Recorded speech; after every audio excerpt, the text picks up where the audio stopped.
I've been waiting for this episode, I think, before I even had a podcast, 1,300 and some episodes into it. I have James Twyman, a thought leader, an author, founder of Namaste Village. But for me, just a true leader, helping to accelerate what my participation in this perception of the universe is. Welcome to the playbook, James. It is so great to be here. Thank you so much for inviting me.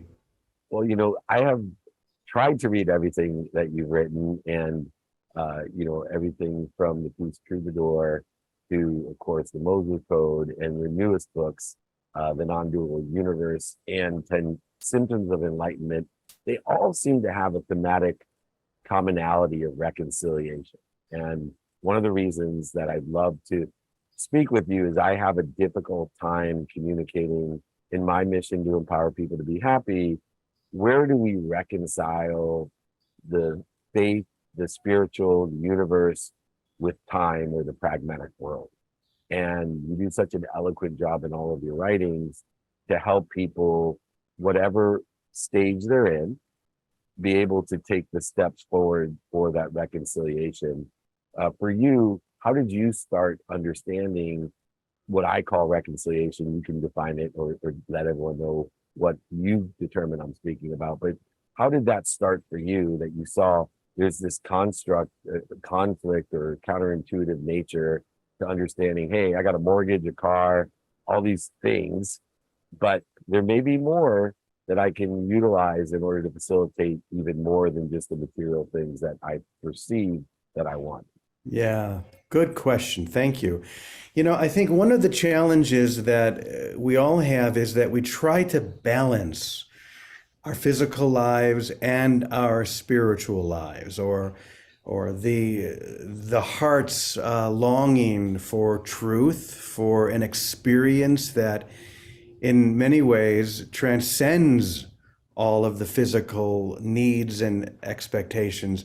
We try to balance these things, and it's like trying to live in two worlds. We think, well, I want to be a spiritual person, but I also have to pay the mortgage. Well, the truth is, when you are focused only on the truth, or another way to say that would be to focus on living in the experience of love, no matter what. It's uncompromising to seek, to share, to express love, no matter what the conditions are. Everything else in our lives lines up perfectly.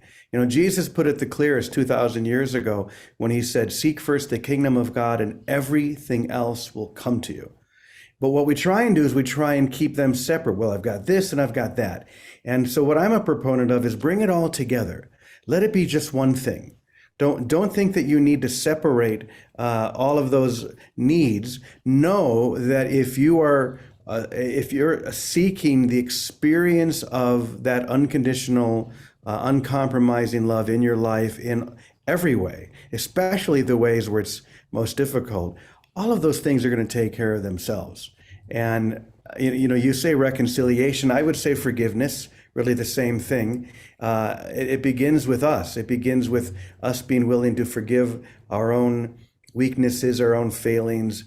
And like St. Francis says in the prayer of St. Francis, it is in giving that we receive. The more we offer this to others, the more we forgive others, the more we find ourselves just coming into the natural evolution of a life that is not balanced between the unreal and the real, but which is wholly focused on that expression of love. And that expression of love, the truth, the potential, as sometimes I refer to it, in the pursuit of that potential, has also an intertwined belief or faith that I think allows us to be protected and promoted in the daily pain, setbacks, failures, and mistakes that we make, which then, of course, utilizes forgiveness. What things have you read or studied that has allowed you to further understand? For me, Course in Miracles comes to mind when somebody has the perspective or the perception that you do. But what things can people look at to prepare themselves to understand even your own books? I have found from other readings that I've enjoyed rereading what you've written, because I understand a different layer of what you're talking about with the depth of knowledge that I attain by reading other people's books. Yeah.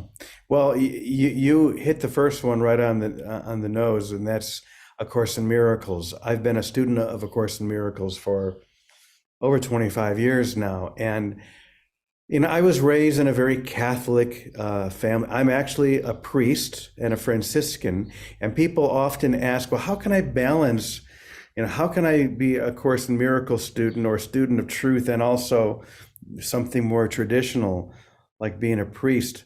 I always love to quote a good friend of mine was from Boston, had a very thick Boston accent. He was the same way. He was a Course in Miracles student. He was also a former Franciscan, and he used to say in his very thick accent regarding the church, he would say, "I know she's a whore, but she's my mother." And it's like, okay, we really can bring all of these things together. So many of the great mystics of Christianity, as well as Islam and many other traditions, I find great richness in. One of my very favorite authors is Thomas Merton, who was a Trappist monk who lived in Kentucky, probably the greatest spiritual writer of the 20th century. And so, we use that word non-dual. Non-dual just means one. It's the experience of oneness, as opposed to duality, which is what the ego mind is focused on. This and, rather than there's only one thing. Now, that transcends the intellectual mind. We can't understand that intellectually, but we can experience that. So whether it be A Course in Miracles or you mentioned my new book, the Non-Dual Universe, I tried to, in very short little lessons, to bring that out more in that book. And really, these are lessons that I shared here at our Namaste Village community in Mexico. Just short little clips that give a glimpse into the experience of that non-dual universe, right? It's an experience. It's not an intellectual gaining. We can't understand it, but if we surrender into it, that experience takes hold and everything changes. So you asked about other books. I really can't think of any others because I always joke, I say there are really only two authors I read, the author of A Course in Miracles and Stephen King. I love it.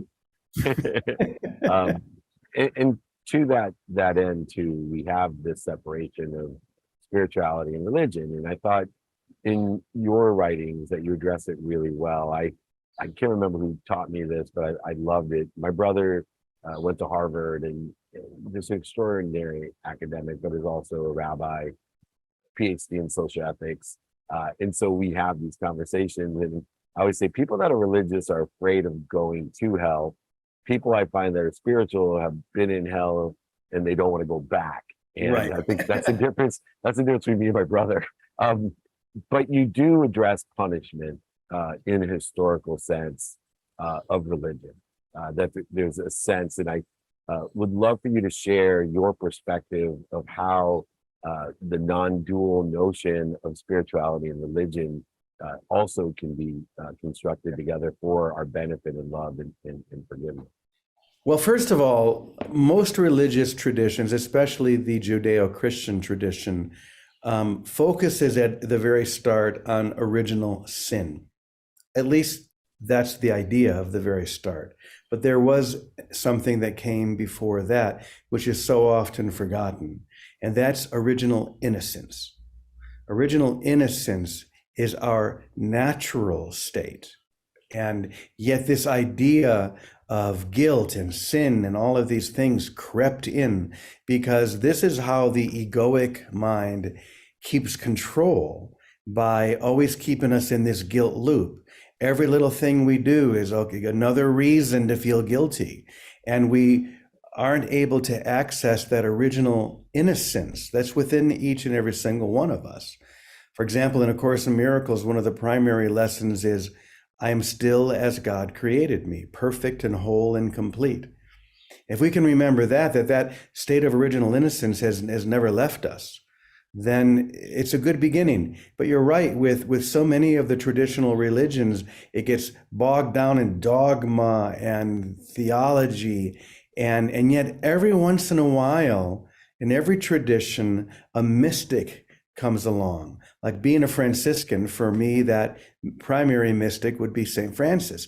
800 years ago, Francis came along in Italy, and he just had a very simple idea. He wanted to see if it was possible to do this for real, not just pretend, but to really do this. And by the time he died, 22 years after he started his ministry, literally a quarter of Europe were Franciscans, most of them lay Franciscans.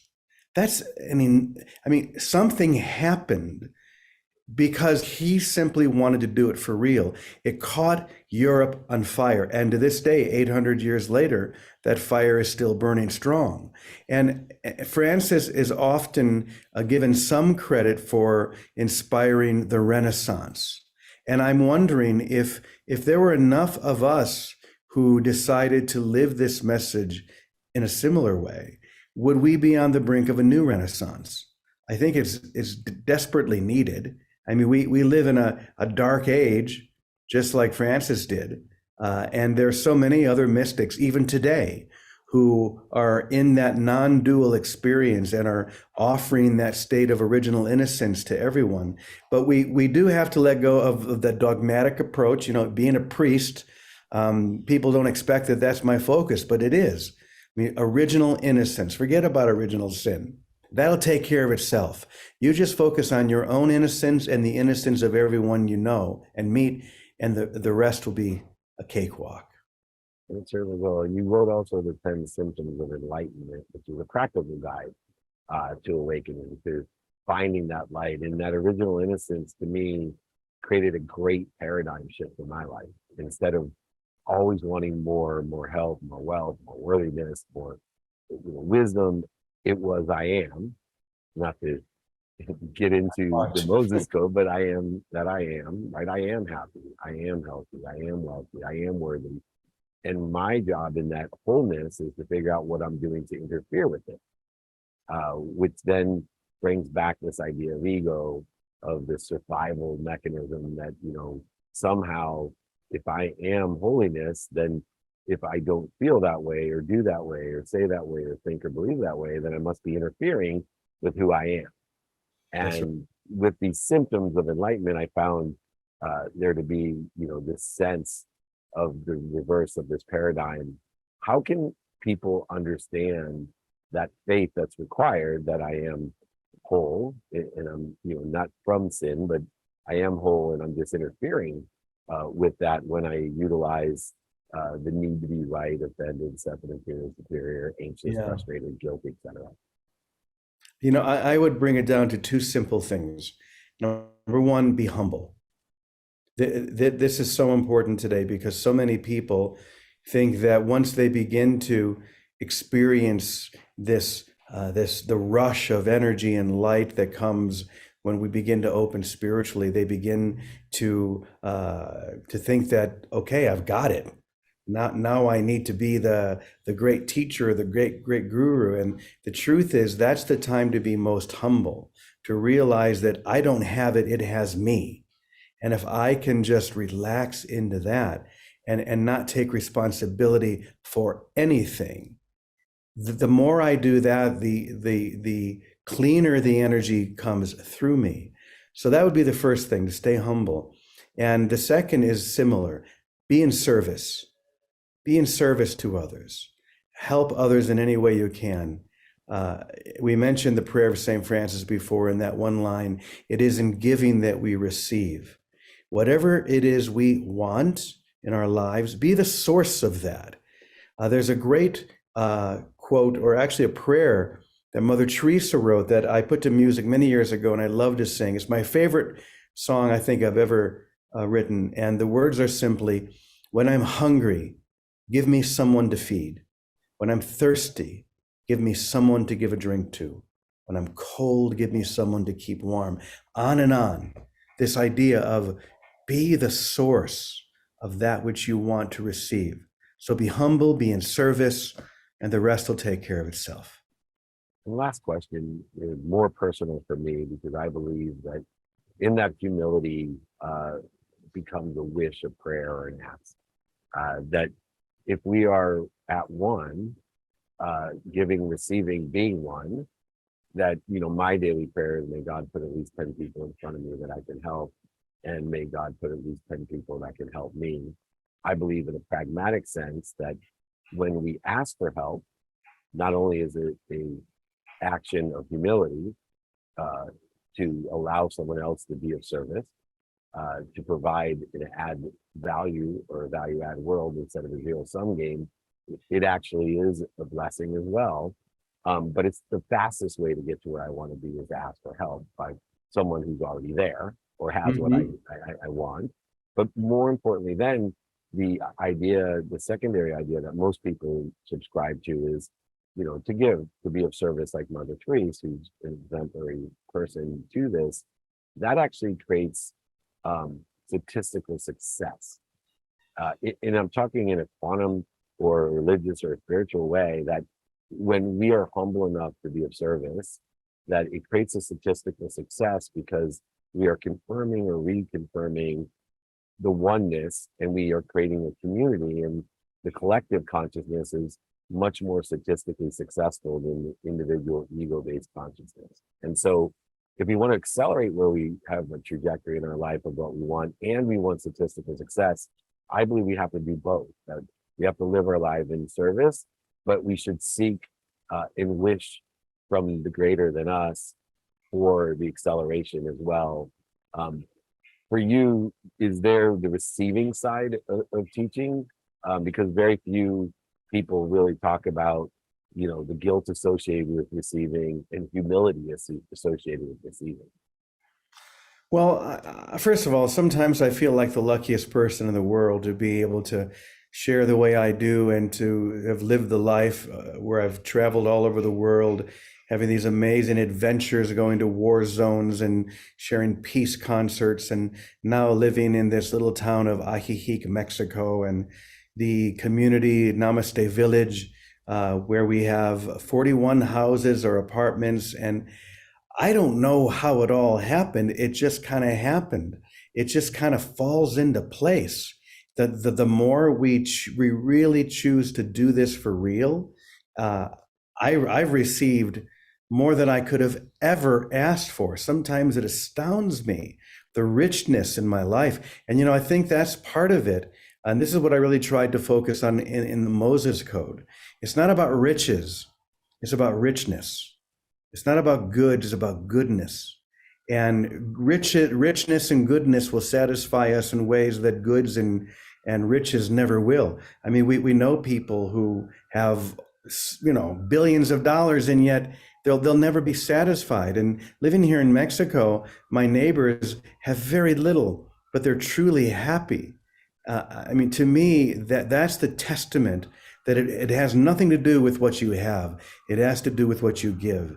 It has to do with where your real focus is. So I'm constantly receiving goodness on every level.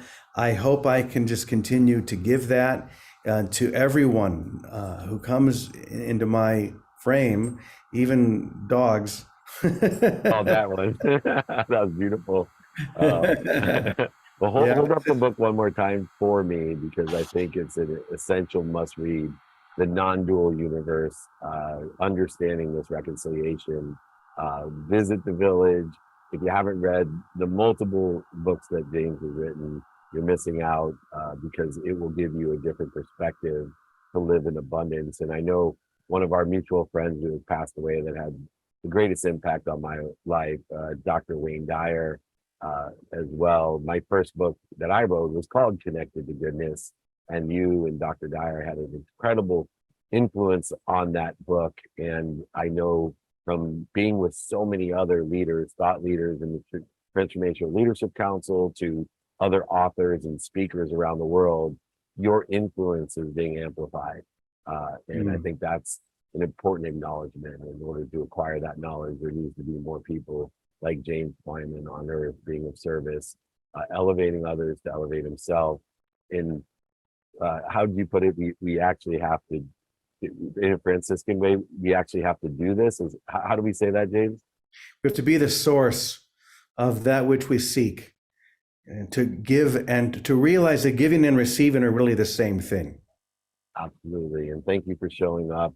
I want to do more with you. This has been a personal, some of these I get to do for commercial purposes. This was completely, I know everybody wants to hear you, but anything I can do anywhere, anytime, I will be there for you, James Twyman. Thank you for having such a great impact on my life. And I hope I am of service to the message and to the truth as you are. I appreciate you.